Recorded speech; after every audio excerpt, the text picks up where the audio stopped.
think that there's a certain delusional quality that all successful people have to have.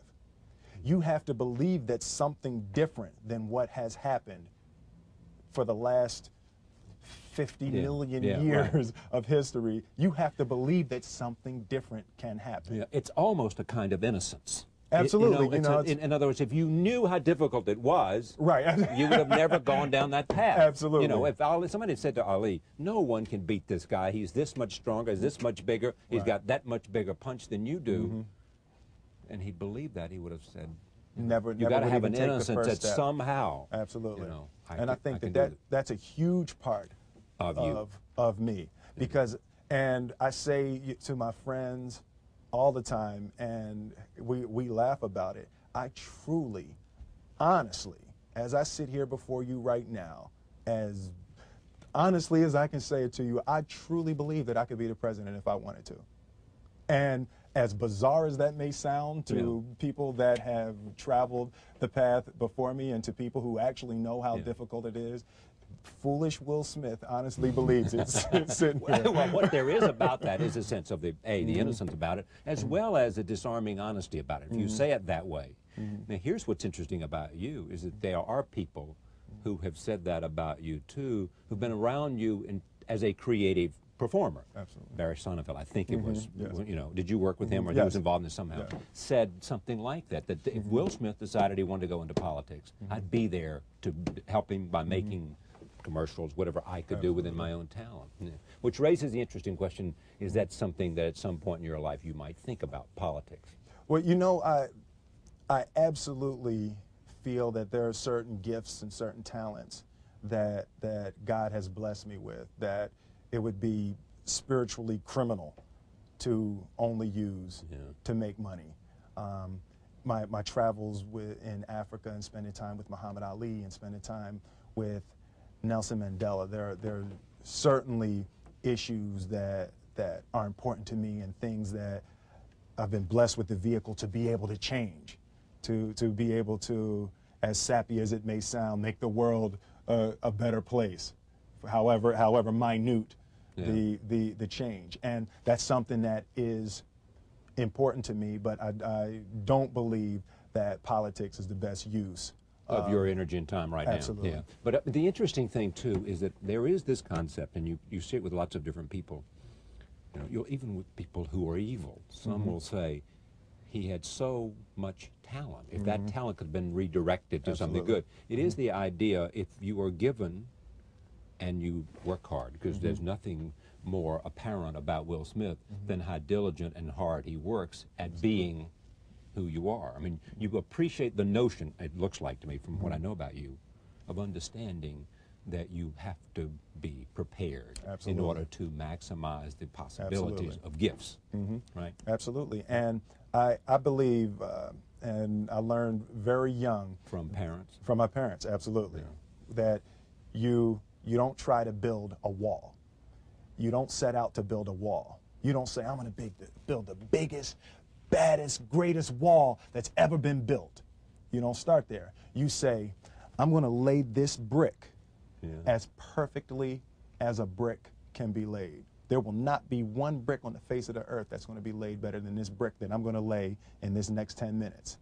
And you do that every single day. And soon you have a wall. And soon you have a wall. And I think psychologically, the advantage that gives me over a lot of people that I have been in competition with in different situations is it's difficult to take the first step when you look how big the task is.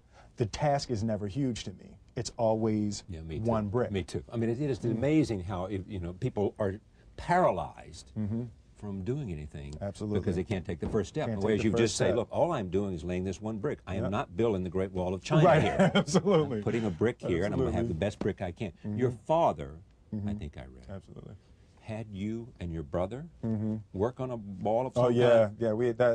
We're talking about our figurative wall. That comes from work on a literal wall. Yeah, right. My father owned.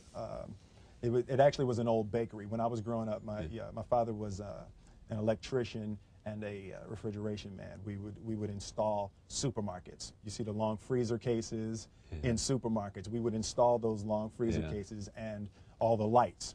That's what we would do every summer. Yeah. So this one year, my father had his shop, and he decided for whatever reason that he wanted a new wall on the front of his shop. So he tore down probably about 16 feet high and probably about 30 feet long. He just completely tore the wall down, and my brother and I had to dig a 6-foot hole. We for were the mixing foundation. for the Yeah, foundation, and we were mixing the concrete by hand. Yeah. A year and a half. We were building this wall for a year and a half. Every day after school, we were coming, mixing concrete, putting it in the hole, doing it, and it was just myself and my little brother. And I remember standing back, looking at that wall, saying, "There's going to be a hole here forever. There will never be anything but a hole here." That's right. And a year and a half I don't later, have that many days. I know. A year and a half later, we laid the final brick, and my father stood back with my brother and I know he planned this. He says he didn't, but I know he had been planning this and writing this for his for the past 2 years. But we stood back, we looked at the wall, and he looked at me and my brother and said, "Now don't y'all never tell me that you can't do something," and walked into the shop. That's great. I was like, now here's what's interesting. You said what? You said I said, "That man's crazy. Something wrong with him, Harold. We need to get out of here." Exactly. What is he doing to my head? Man, did he start drinking? Is he drinking? But what's great about that story and what's great about your dad is that you seem to have come from a happy family.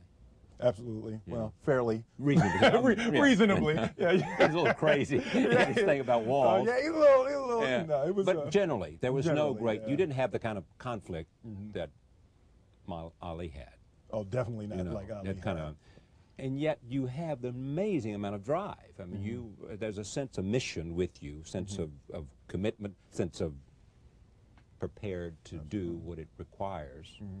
Right? Absolutely. I mean, so you didn't come from a struggling artist background to become well, you know what? an accomplished professional. I think both of my parents and my grandparents were achievers. You know, my mother worked for the school board of Philadelphia, so growing up we couldn't say y'all. You know, it's like we run out. My kids do not say y'all. Yeah, right. You know, we would run out of the house and scream to our friends, "Yo, what y'all about to do?" My mother's up. That's it. Back in this house. Back in this house. And we'd be sitting upstairs crying, and my grandmother would come in and say, "Baby, you know a y'all is a boat." You know? Like, oh, but there's you know, the difference. There's absolutely. Yeah. So, you know, there were very specific rules, and there was a constant desire to be better. Yeah. You know, we didn't grow up with the sense that where we were was where we were going to be. You know, we grew up with the sense that where we were almost didn't matter because we were becoming something greater. Yeah. And I always remember that my mother or father or grandmother would say, "That's great, baby. You did a really good job with that. That's incredible. Congratulations. Try this next time." Yeah. You know, there was always a little bit Stretching. more. Absolutely. Yeah. When you started out as a rapper, were you already thinking, if I get to do this really well, I'll have a television show. And if I have a television show, I can be in feature films. And if I'm in feature films, I can be. For me, it was always, my biggest dream coming up was I wanted to hear one of my records on the radio. That was it? That was it. That's what I wanted to do. I wanted to hear one of my records on the radio. And I wanted to see someone hear my record on the radio. And in June 1986, I saw a guy ride past my father's shop, you know, dropping his head, you know. So from that point, I've really been beyond my dreams. And even with the first Grammy nomination, we were we were beyond Yeah. anything. We when we recorded, we didn't say, "Wow, it would be cool to be." We at just the want to hear it Grammys." on the radio. We just want to hear it on the radio, you know. Yeah. And from that point, I've been